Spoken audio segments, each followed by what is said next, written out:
Hello बच्चों, आप सब कैसे हो? आई होप आप सब ठीक हो गए। आज की हमारी वीडियो रहेगी क्लास 12th के लिए और विषय रहेगा अर्थशास्त्र। इसमें पार्ट रहेगा हमारा पहला, लेसन नंबर रहेगा 1। इसके सभी इंपॉर्टेंट क्वेश्चन करेंगे जो आपके बोर्ड एग्जाम के लिए क्या होंगे, इंपॉर्टेंट। यह वीडियो रहने वाली है हरियाणा बोर्ड और सीबीएसई बोर्ड के लिए। ठीक है, यही हमारा चैनल का नाम भी रहेगा HBSC class 5th to 12th all subject by Naveen sir. ठीक है, तो इस वीडियो में हम इस टाइप के ये क्वेश्चन करेंगे जो प्रीवियस ईयर क्वेश्चन पेपर भी जो आपके एग्जाम में बार बार पूछे गए हैं। अब हम करते हैं स्टार्ट। पहला क्वेश्चन क्या है, अर्थशास्त्र से क्या अभिप्राय है, यानी ओनली अर्थशास्त्र की डेफिनेशन पूछी गई है। अर्थशास्त्र वह शास्त्र जिसमें मनुष्य के व्यक्तिगत, सामूहिक, राष्ट्रीय एवं अंतर्राष्ट्रीय स्तर पर आर्थिक क्रियाओं का क्या किया जाता है, अध्ययन किया जाता है, उसे क्या कहते हैं, अर्थशास्त्र कहते हैं। अर्थशास्त्र दो प्रकार का होता है। पहला विशिष्ट अर्थशास्त्र जिसे माइक्रो इकोनॉमिक्स कहते हैं, और दूसरा होता है समविशिष्ट अर्थशास्त्र जिसे मैक्रो इकोनॉमिक्स कहते हैं। विशिष्ट का मतलब होता है छोटा, क्या होता है, छोटा। और समविशिष्ट का होता है बड़ा, क्या होता है, बड़ा। इनको डिटेल में इसमें आगे पढ़े भी गए। क्वेश्चन नंबर 2 रहने वाला है, विशिष्ट अर्थशास्त्र और समविशिष्ट अर्थशास्त्र को दो भागों में किसने बांटा। किसने बांटा था, सन 1933 में रागनर फिशर ने इसको दो भागों में बांटा था। अब चलते क्वेश्चन नंबर 3 की तरफ। विशिष्ट अर्थशास्त्र से आप क्या समझते हैं। ओनली हमें विशिष्ट अर्थशास्त्र के बारे में बताना है। विशिष्ट को अंग्रेजी में माइक्रो इकोनॉमिक्स यानी माइक्रो इकोनॉमिक्स कहते हैं। अंग्रेजी भाषा के माइक्रो ग्रीक भाषा के मिक्रोज से लिया गया है, जिसका अर्थ है छोटा। विशिष्ट अर्थशास्त्र जिसमें एक व्यक्ति या एक फर्म की आर्थिक क्रियाओं का अध्ययन किया जाता।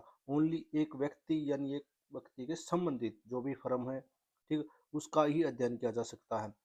यानी विशिष्ट अर्थशास्त्र में व्यक्तिगत स्तर पर आर्थिक क्रियाओं का अध्ययन किया जाता है।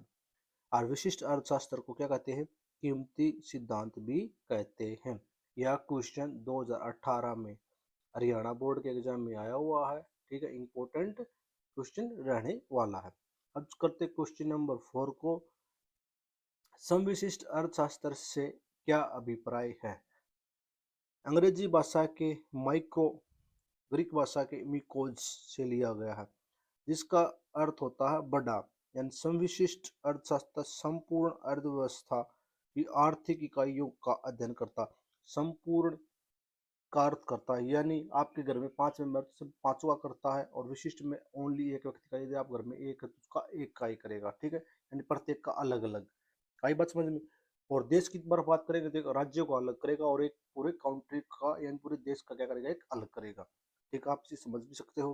अर्थात अर्थशास्त्र में सामूहिक इकाइयों में अध्ययन किया जाता, यानी सामूहिक इकाइयों में क्या किया जाता है, इसका अध्ययन।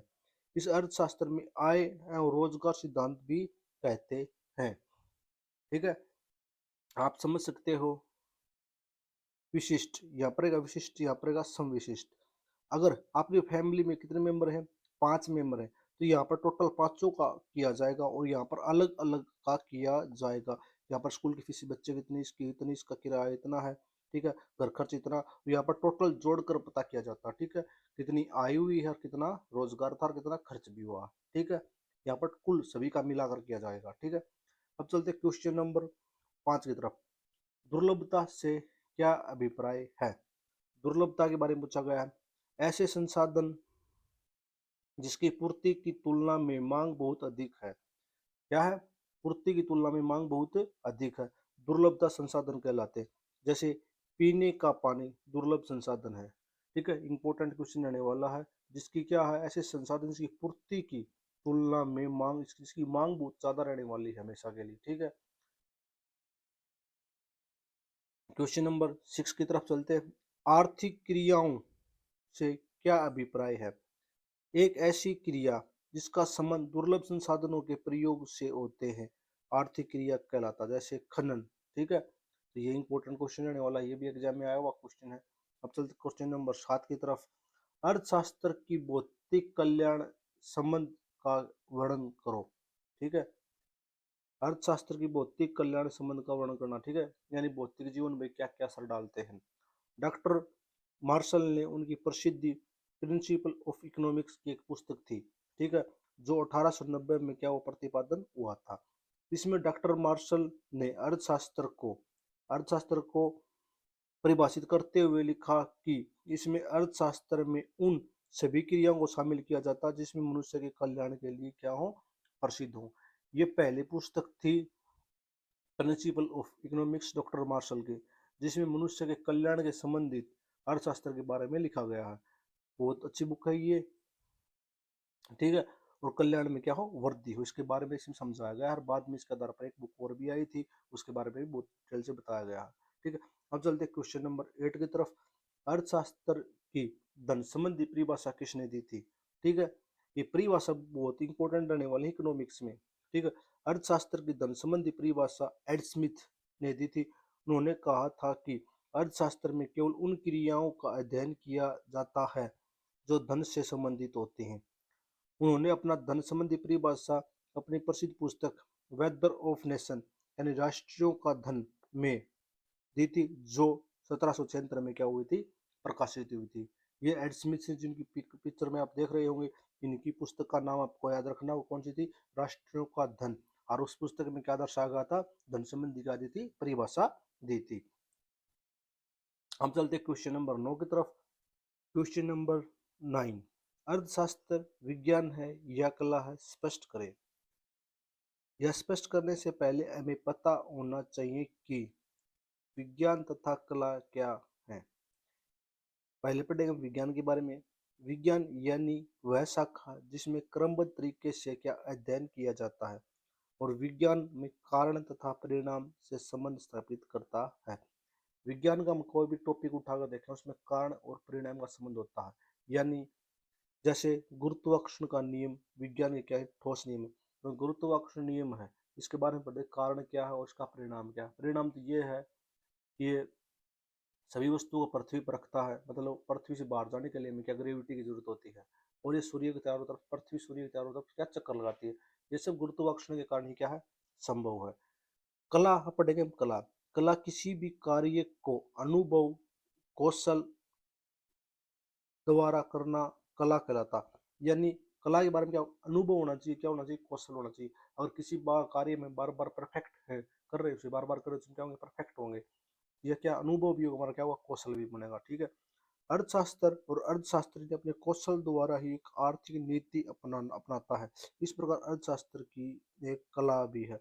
अर्थशास्त्र क्या है, एक कला भी है। ठीक है, यदि संक्षेप में हम कह सकते हैं कि अर्थशास्त्र एक विज्ञान भी है और अर्थशास्त्र दोनों है। क्या है, संक्षेप में अर्थशास्त्र क्या एक विज्ञान भी है था, दोनों कला और विज्ञान क्या है, दोनों है। अब चलते क्वेश्चन नंबर 10 की तरफ। बाजार अर्थव्यवस्था क्या है। बाजार अर्थव्यवस्था वह अर्थव्यवस्था है जिसका सरकार का आर्थिक क्रियाओं का कोई नियंत्रण नहीं होता। क्या नहीं होता, आर्थिक क्रियाओं का क्या नहीं होता, कोई नियंत्रण नहीं होता। बाजार में मांग तथा पूर्ति की शास्त्रीय द्वारा अर्थव्यवस्था का संचालन होता है। ठीक है, इस क्वेश्चन को आप समझ सकते हो, क्या है, बाजार व्यवस्था क्या है। यानी बाजार अर्थव्यवस्था में अर्थव्यवस्था जिसका सरकार का आर्थिक क्रियाओं का कोई नियंत्रण नहीं होता। यानी सरकार का उसमें क्या नहीं होता, कोई नियंत्रण नहीं होता। और बाजार में मांग तथा पूर्ति की शास्त्रीय द्वारा अर्थव्यवस्था का संचालन होता है। ठीक है, क्वेश्चन नंबर 11 की तरफ चलते हैं। मिश्रित अर्थव्यवस्था से क्या अभिप्राय है। मिश्रित अर्थव्यवस्था पूंजीवादी तथा समाजवाद के बीच का क्या है, रास्ता। दो वर्ड अभी अच्छे से पता होना चाहिए, पूंजीवादी और समाजवादी के बीच का क्या है, रास्ता है। इसमें आर्थिक क्रियाओं का क्या होता है, नियंत्रण सरकार भी करती है। इसमें क्या नियंत्रण क्या करती है, सरकार करती है। मिश्रित में क्या करती है, सरकार करती है, बाजार में सरकार नहीं करती। तथा पूंजीवादी शक्तियां भी करती हैं, जैसे भारत में मिश्रित अर्थव्यवस्था है और चीन में मिश्रित अर्थव्यवस्था नहीं है। एग्जाम्पल आपको याद होना चाहिए।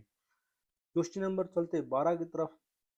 केंद्रीय योजना क्रमबद्ध अवस्था यानी केंद्रीय योजना क्रमबद्ध व्यवस्था से क्या अभिप्राय है। ठीक है, ये हमारा रहेगा क्वेश्चन। केंद्रीय योजनाबद्ध अर्थव्यवस्था वह अर्थव्यवस्था होती है जिसमें आर्थिक क्रियाओं का नियंत्रण सरकार के पास में होता है। इस प्रकार की अर्थव्यवस्थाओं में देश में आर्थिक क्रियाओं का संचालन केवल सरकार करती है। आई बात समझ में आपको अच्छे से? दोबारा से आपको अच्छे से समझाते हैं। केंद्रीय योजनाबद्ध अर्थव्यवस्था वह अर्थव्यवस्था जिसमें आर्थिक क्रियाओं का नियंत्रण सरकार के पास में होता है, यानी क्रियाओं का नियंत्रण किसके पास हो? सरकार के पास में होता है। इस प्रकार की अर्थव्यवस्था देश की आर्थिक यानी उच्च अवस्था तक लेकर जाने का कार्य करती है और संचालन केवल सरकार ही करती है। यानी बड़े बड़े जो कंपनी, बड़े बड़े उद्योग सरकार के क्या होते हैं? नियंत्रण में ही होते हैं। अब चलते क्वेश्चन नंबर 13 की तरफ। सरल तथा जटिल अर्थव्यवस्था क्या है? सरल अर्थव्यवस्था में आय का स्तर क्या होता है? निम्न यानी कम होता है। और जटिल अर्थव्यवस्था में आय का स्तर क्या होता है? उच्च होता है, यानी बड़ा होता है। ठीक है, ये इतना इंपॉर्टेंट क्वेश्चन रहने वाला है। वीडियो अच्छी लगे तो चैनल को लाइक करना, चैनल को सब्सक्राइब करना। थैंक यू दोस्तों।